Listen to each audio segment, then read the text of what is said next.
سلام كبرى تخاتلتي ميديا لازا تقرنيام تقرأي أناليتكس كابل زبل دحرق زرخونا يوصحف مسارة مقبار إذا السعب تنتانا السنادين لكم لنا نمدبنا كسام خنبتي كتكاتاتو لدما بخبرنا عدم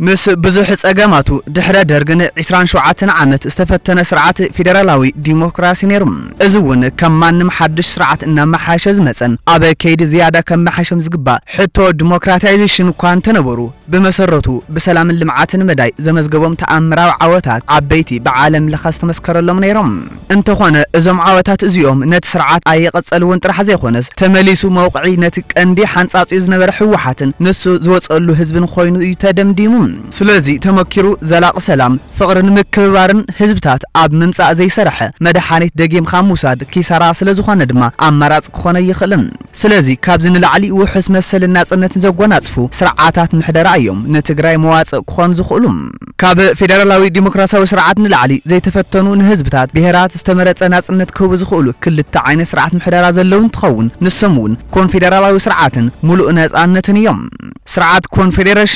كونفدريشن كم سرعات محدرا كل تنص هاجرات اب جلص لوتي اجنداتات نحبراوي زعزز ربحا كبلا نناي بعلن ولقاوي نصانت قديبن ان تمخاران ان تردادان وسنات زخونو عبيت صلوت غدات بحبار زفصمالو مسرح حبراوي محدرا ايوم اتوم وسنات عبيت صلوتي سرحت زتيو زوسنو زفصمن كلتين هاجرات معاره اواصيان بزطاي شوت كاليوم نايزي كونفدرال سرعات ابال هاجرات نناي بعلن حيل مكلخال علم لخركبن زلون انتخون حادين وي كلتين نتي كونفدريشن اب زيدولي وان تفلالين ببمنقدن مولو نصانتن حيزن زخرالو سرعاتيوم كلتين ابال هاجرات اتي كونفدرالاو سرعات ببولقن مولو زخونه حقي ناي موصان سلطان ناي متقامن مسللون اب فيدرالاوي سرعات جن سلطان اطاقمان حقي اوضاصان ناي كلتيوم نايتي فيدرالاون كللاون منغستات حلافنتيوم بوحد اتي كللاو منغستي نتي ناي فيدرال زصابا حق كوصن سلطان كتقامنا يخلن كونفدرالاوي سرعات حزي بچبط ابزن هاجرات زي انزلو تبلو يكونن كم تاريخاو ابنت جن اب سويدن نروين كاب 1814 كسب 19 بعد 5 عامه مره حبرات منغستات امريكا كاب 1776 كسب 1789 سربيان مونتينيغرين كاب 2006 كسب 2009 زنبرو سرعات محدرا متقاسي كاليوم جلسبات اتحزلو حبرت اوروبا كونفدرالاوي يبلويم ناب زرزر انت توغن كم سرح زرفو اب غليو كونفدرالاوي زمسل اب غلي خا فيدرالاوي زمسل حبراو سرح زكايدلو حبراتيوم بزخونه كلهم تحتي كونفدريشن زلو تفتنم سلازي سرح يوم ازي كم حدا زي تفتن امراص يكرا زخلين ماليم سلازي مسح حصرتاتو تግራይ ምስ ኢትዮጵያ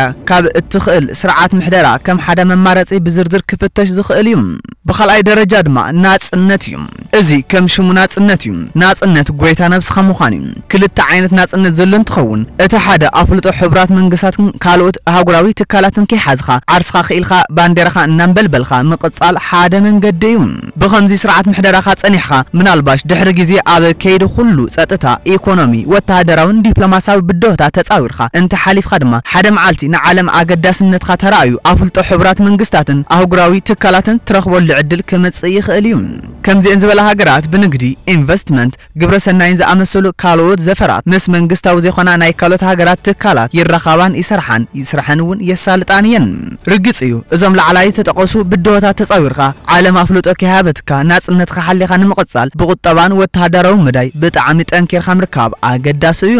ብቁልዕ ተዘይኮነውን ካልኦት ናጽነትኻ ዝድግፉ ሃገራት ብናይ በዓልን ዘይ መንግስታዊ ትካላት ኣቢልን ብቁጠባ ረድኤት ሓሊፉውን ብጸጥታ ዝድግፋሉ ኩነታት ኣሎ እዩ ብፍላይ ውሽጣዊ ሰላም ሰናይ ምሕደራን ዲሞክራሲን ምርጋጽ ንዝኻኣል ሃገራት ኣፍልጦ ዘይረኸባ ሃገራት እዚ ምስ ኩነታት ትግራይ ተሓይዝናን ትንሪኦ ዘይከኣል ዘይኾነስ ብርቱዕ ስራሕ ዝሓተትን ሓጺናዊ ሓድነት ህዝቢ ዝጠልብን እዩ ስለዚ ከም ጎደና ናብ ኣፍልጦ ዘለዎ ናጽነት ሓደ መማረጽ ጌርካ ክርአ ዝኽእል እዩ ስቃይውን ካብቲ ሕዚ ኢትዮጵያ ተብጽሕልና ዘላ ስለዘይበዝሕ ብኸምዚ ኩሉ ተጻዊርን ዕብየት ከይቀረየ እና መዝገባ ዝቕጽል ሃገራት ኣብነት ታይዋን ሶማሊላንድን ሰሜናዊ ስፕረስን ወዘተ ኣለዋም እቲ خلای عینت ناصنت خا كلهم اب تحتي وصعان ادلون عبللت هاجرات زركبو ناي بعلم تاريخ ባህሊ ማንነትን ቋንቋን ስነልቦናዊ ኢኮኖሚያዊ ምትእሳር ዘለዎም ብሄራት ዝምነይዎ ሕብራት መንግስታትን ኣህጉራዊ ትካላትን ዝኣመሰሉ ዓለም ለኸ ማሕበረሰብ ኣፍልጦ ዝህብዎ ናጽነት እዩ እዚ መንገዲ ናጽነት ንዓለም ኣገዳስነትካ ንጥንካረኻን ናርኣኻ ቁጠባዊ ጸጥታዊ ዲፕሎማስያውን ፖለቲካውን ብዶታ ተጻዊርኻ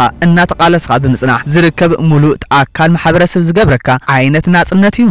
እዚ ዝተማልአ ዓይነት ናጽነት ካብ ናይ ዓለም ፋይናንሳዊ ኢኮኖሚያዊ ጸጥታዊ ትካላት ሓገዝ ትረኽበሉ ልምዓታዊ ረድኤት ትረኽበሉ ዕላዊ ዝምድናታት ምስ ሃገራት ትምስርተሉ እዩ ናይዚ ዓለም ለኸ ማሕበረሰብ ኣካል እንትትኾን ጸጥታዊ ቤት ምኽሪ ሕብራት ሃገራት ብኻልኦት ከይትውረር ብዓቕሙ ክገብሮ ዝኽእል ይገብረልካ ናቲ ቅዋም ተኸቲለን እውን ዓበይቲ ሃገራት ናጽነትካ ክደፍራን ዝብህግ ሃገራት ዓገብ ይብሉልኻን ናይ ባዕሎም ስጉምቲ ይወስዱን እዮም ናይ ሓጺር ማእኸላይ ነዊሕን ግዜታት ልምዓታዊ ሓገዝን ልቃሕን ምርካብ እውን ምስ ሙሉእ ናጽነት ዝተተሓሓዙ እዮም ናብዚ ንምብጻሕ ትግራይ ክትኸዶም ዝግባእ ውሕልል ክያዶታት ኣለዋ ሓደ ፕሮግራም ዕላማ ናጽነት ዝሓዘ ናብኡ ዘብቅዕ ንጹር ስትራቴጂካዊ ዝሓንጸጽን ብርቱዕ ንፋስ ናይ ምጽዋር ዓቕሚ ዘለዎን ምኩርን ጠንካራን ፖለቲካዊ ሰልፊ እዩ እዚ ፓርቲ እዚ ሰፊሕን ሕልኽላኽን ናይ ቃልሲ ተመክሮ ዘለዎ ካብ ዝሓለፉ ውድቀታቱ ዝምሃርን ጥንኩር ጎኑ ዓቂቡ ዝኸይድ ተምሃራይ ፓርቲ ክኾን ይግባእ እዚ ፓርቲ ኩነታት ዓለም እናንበበ እታ ጀልባ ናጽነት ትግራይ ቀጠቢሉ ዘይኾነ ኣውሎ ንፋስ ባሕሪ ብዘይረኸባ መስመር እናተዓጻጸፈ ቀዚፉ ናብ ደሴት ናጽነት ዘብጽሕ ክኸውን ኣለዎ ከምዚ ዓይነት ፓርቲ ውሽጣዊ ዲሞክራሲያዊ ዘለዎ ብሉጽ ሓሳባትን መንገዲ ናጽነትን ሒዙ ዝቃለስ እምበር ትኹረቱ ድሕረ ናጽነት ዘካይዶን ፖለቲካውን ምሕደራውን መንገዲ ክኸውን የብሉን ምኽንያቱ ኣብ መንገድታት ፖለቲካዊ ምሕደራ ናይ ምልኣተ ህዝቢ ድጋፍ ምርካብ ስለ ዘጸግም ሰባት ብባህሪዮም ሊበራዊ ጸጋማዊ የማናዊ ማእኸላዊ መንገድታት ክመርጹ ይኽእሉ እዮም ናጽነት ዝዕልም ፓርቲ ግን ነዚኦም ኩሎም ሓቂፉ እናተቃለሰ ዝጓዓዝ እምበር ሓንቲ መስመር ፖለቲካዊ ምሕደራ መዚዙ ዝጓዓዝ ኣይኮነን ምኽንያቱ እታ መስመር እቲኣ ክኽተሉ ዘይደልዩ ብዙሓት ኣብቲ ቃልሲ ዝሕወሱ ስለ ዝኽእሉ ምኽንያቱ እታ መስመር እቲኣ ክኽተሉ ዘይደልዩ ብዙሓት ኣብቲ ቃልሲ ክሕወሱ ስለ ዘይኽእሉ ኣብ ጉዕዞ ናጽነት እቲ ኣገዳሲ ነገር እታ እትምስርታ ነጻ ላዕላዊት ሃገር ኣብ ኣእምሮ ዜጋታት ተኸታተልቲ ትውልዲ ኣድሚቕኻ ምቕራጽ እዩ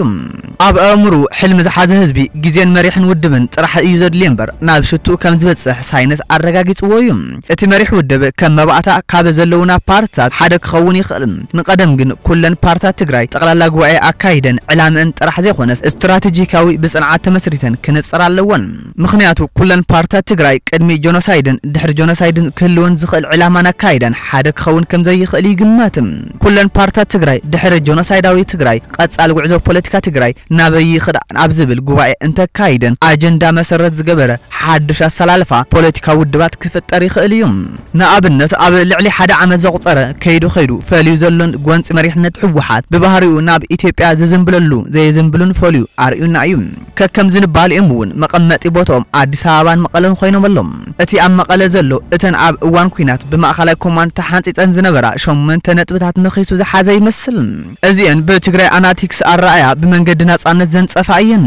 ሕዚ ካብዚ ትግራይ ማእኸሉ ገይሩ ዘሎ ሕወሓት ዝሕሎ ናብ ናጽነት ዝወስድ ፕሮግራም ምንጻር ነባራት መስመራት ፖለቲካዊ ምሕደራ ንድሕሪት ናጽነት ምውንዛፍ ኣብ ዝነበሩ ፓርቲ ይንበሩ ካልኦት ሓይልታት ናጽነት ከም ውዳበ ይኹን ብውልቂ ምሕቋፍ ጥራሕ እዩ እዚ ንትግራይ ካሊእ ተወሳኺ ዕድል ዝፈጥረላ እዩ እቲ ክሳብ ቆሸ ዝወረደ ጠንካራ ውዳበ ሕወሓት ንመስርሕ ናጽነት እንተውዒሉ ምልኣተ ህዝቢ ኣብ ንጹር መንገዲ ቃልሲ ናጽነት ስለ ዝኣቱ እቲ ቃልሲ ቃልሲ ናጽነት ኣብ ሓጺር ግዜ ህዝባውን ብዓለም ተሰማዕን ክኸውን ይኽእል እዩ ኣተገባብራ መንገዲ ናጽነት ብኽልተ መንገዲ ክሳለጥ ይኽእል እዩ ኣብ ንቡር ኩነታት ኢትዮጵያ ሕገ መንግስቲ ተኸቲላ ትግራይ ህዝበ ውሳነ ናጽነት ክተካይድ ከም ዘይትፈቅድ ግልጽ እዩ እንተኾነ መሊኡ ዕጹው ዘይኾነሉ ኩነታት ክፍጠር ይኽእል እዩ ንሱ እውን ኣብ ትግራይ ከምቲ ኣብ ላዕሊ ዝተጠቐሰ ኩሎም ተጋሩ ሓይልታት ናጽነት ጠሚሩ ዝቃለስ ጠንካራ መሪሕ ውድብ ፕሮግራም ኣነጺሩ ንህዝቢ ኣእሚኑ ንቅድሚት እንተወፂኡን ኢትዮጵያ ከዓ በቲ ሕዚ ትኸዶ ዘላ መንገዲ ደልሃመት ንቁልቁለት እናተጓዓዘት መንገዲ ምብታን ኣብ ትሕዘሉ እዋን ኣብቲ ደካማ ቁመኖኦም ኮይኖም ገዛእቲ እታ ሃገር ብትግራይ ገጽ ዝመጽእ ቃልሲ ክጻወርዎ ስለ ዘይኽእሉ ናብ ማእኸል ስልጣኖም ከደላድሉ ክብሉ ሕገ መንግስቲ መሰረት ገይሩ ንዝቐርበሎም ሕቶ ውሳነ ከይፈተው ክቕበሉ ዝኽእሉ ኩነታት ዕጹው ኣይኮነን ካሊእ መንገዲ መዋጽእ ከዓ እቲ ብዓለም ዳርጋ ብስቑታት ኣሚኑሉ ዘሎን ሓደ እሙናት ናይ ዓለም ትካላት ቲንክ ታንክ ደፊረን ጆኖሳይድ ከም ተኻይደ ኣመላኺተን ዘለዋ ዝያዳ ናብ ዓለም ብምጓሕን ዓብይ ህዝባዊ ምንቅስቓስ ንቕናቐ ምፍጣርን ምንቅስቃስ አገዳስ እዮም ጎናጎን እዚ እቲ መንግስቲ አሜሪካ ባዕሉ ጄኖሳይድ ምዃኑ አጽኒዑ ዕላው ከይኸውን ቀሚጥዎ ዘሎ ዶክመንት በጽዑቕ ህዝባዊ ዲፕሎማሲ ዕላው ክኸውን ተጽዕኖ ምፍጣር ካሊ ወሳኒ መማረጽ እዩ ብዘይካዚ ኮሚሽን ጄኖሳይድ ትግራይ ብዝርዝር ዘጽንዖ ዶክመንት ሒዝኻ በበሃገሩ ቃልሲ ዝተዋደደ ቃልሲ ምግባርን ዓለም ኣብዚ ሓደ ርዲት ክትሕዝ ምጽዓር ተደሚሮም ጄኖሳይድ ትግራይ በጸለውቲ መንግስታት ዕላው አፍሉጦ ክረክብ ይኽእል እዩ ቀጽሉ ዝመጽእ ጄኖሳይድ ዝተፈጸመ ህዝቢ ምስ በልዓዩ ክነብር ዓለም እውን ስለዘይተቀበሎ ስለዝኾነ ብጸቅጥ ማሕበረሰብ ዓለም ህዝበ ውሳነ ናጽነት ትግራይ ግብራው ክኸውን ምግባር እዩ ኣብዚ ተበጽሑ ዝኸብደ ይኮነና ተባሃለ እዩ ነጻ ሃገር ንምዃን በዝሕ ህዝቢ ስፍሓት መሬት ኾነ ብዙሕ ሃፍቲ ምውናን ረቕሓ ኣይኮነን ኣባላት ሕብራት መንግስታት ካብ ዝኾነ ሃገራት ዓለም እተን 97 በዝሕ ህዝበን ትሕቲ ትግራይ እዩ እተን ልዕሊ 80 ዝኾነ ሃገራት ከዓ ስፍሓተን መሬት ትግራይ እዩ ስለዚ ናጽነት ንምምጻእ ቅድሚ ኩሉ ነጻ ክወጽእ ዘለዎ ኣእምሮና እዩ ኣእምሮና ናጽነት ይከኣል ኢልና ሓራ ናውጻእዮም ድሕሪኡ ውዳብን ቃልስን ይጠልብ እምበር ይንዋሕ ይሕጸር ምስ ግዜ ዝብጻሕ ሽቶ እዩ ክብራት ተኸታተልቲ ሚድያ ላዛ ትግርኛ ንሎም ዝተሰናደ ትንታነ ዜና ነዚ ይመስል ነይሩ በኻሊ ጽሑፍ ክሳብ ንራኸብ ሰላም